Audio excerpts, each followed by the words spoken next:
The move is difficult but devastating.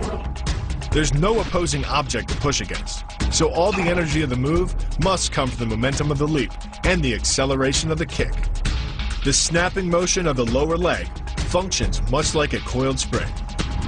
When unleashed, the kick reaches impact speeds of 20 miles per hour and delivers up to 400 pounds of force to the opponent's chest.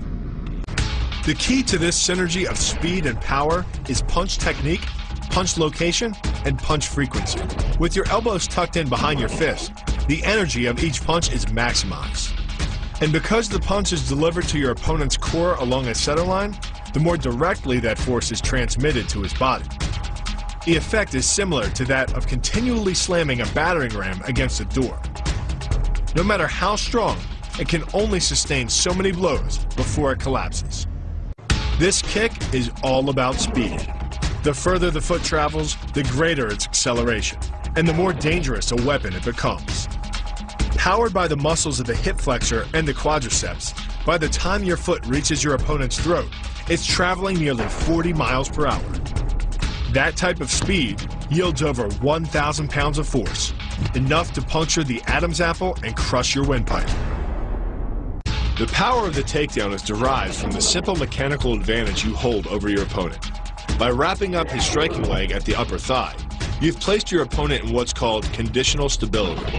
If he remains stationary, he could technically maintain his balance indefinitely.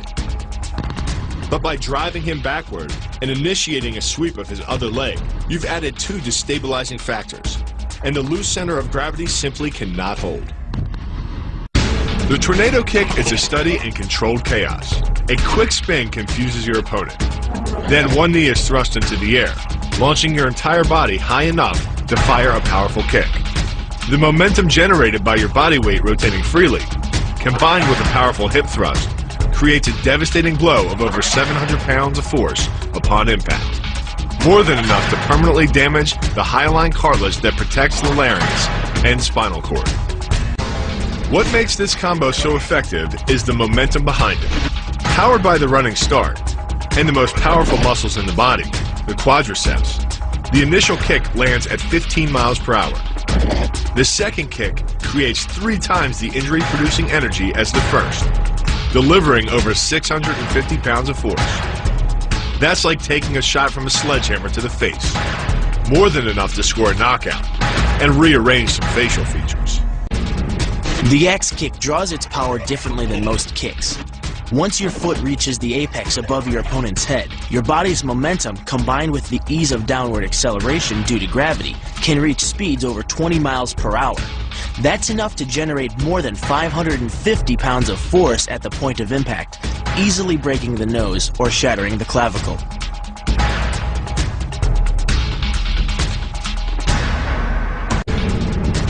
The power of this move comes from the spin. The rotation of the torso, combined with the foot at the extremity of that rotation, generates speeds of over 20 miles per hour.